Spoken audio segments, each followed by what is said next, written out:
Hello అండి, నమస్తే. Welcome back to our channel moms kitchen recipes. అర కేజీ చికెన్తో అద్దరిపోయే చికెన్ కూర్మా అయితే ఈ వీడియోలో మనం చూడబోతున్నామండి.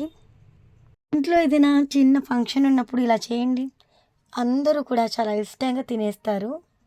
నాకైతే వర్షం పడుతుంటే వేడి వేడిగా ఇలా స్పైసీగా చికెన్ కర్రీ చేసుకొని తినడం చాలా ఇష్టం అనమాట.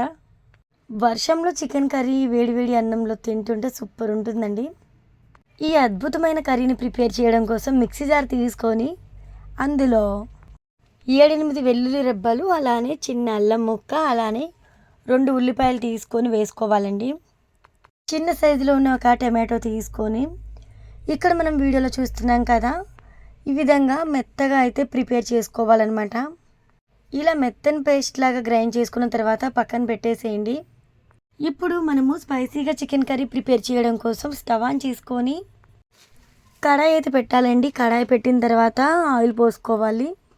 3 టేబుల్ స్పూన్ల ఆయిల్ అయితే కరెక్ట్గా సరిపోతుంది. ఆయిల్ కాగిన తర్వాత స్పైసెస్ యాడ్ చేసుకోవాలి. మనం ఇక్కడ స్పైసీగా చేస్తున్నాం కాబట్టి స్పైసెస్ అనేవి కంపల్సరీ యాడ్ చేసుకోవాలి.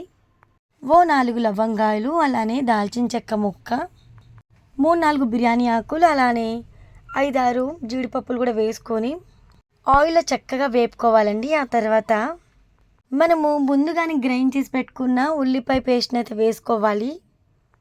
ఇక్కడ మనము ఉల్లిపాయ పేస్ట్ వేసేటప్పుడు మంటని లో ఫ్లేమ్లో పెట్టి ఉంచి మాత్రమే వేయాలండి.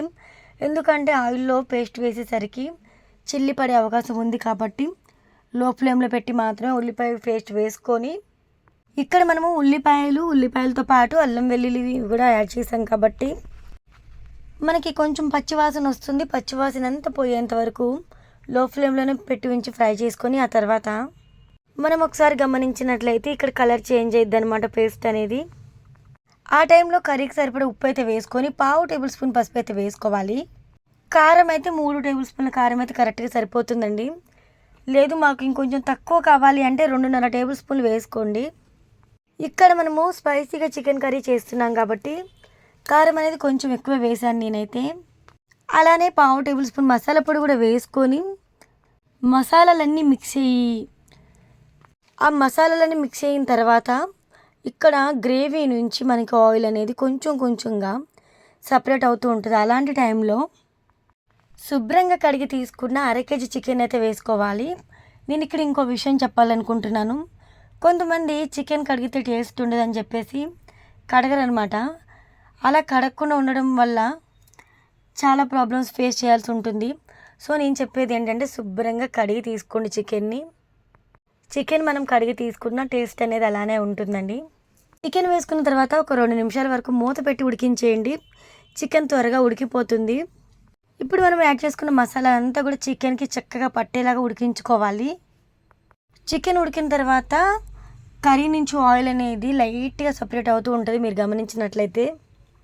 ఇప్పుడు గ్రేవీ అయితే కంప్లీట్ అయినట్టు కాదండి. ఇక్కడ మనము వాటర్ అనేది కొంచెం యాడ్ చేసుకుంటే ఇంకొంచెం గ్రేవీగా ఉంటుంది, బాగుంటుంది. రైస్లోకైనా రోటీస్లోకైనా బాగుంటుంది కాబట్టి ఒక పెద్ద గ్లాసుడు వాటర్ అయితే తీసుకొని మంటని మీడియం ఫ్లేమ్లో 2 నిమిషాలు, అలానే లో ఫ్లేమ్లో 2 నిమిషాలు పెట్టి ఉడికించేయండి.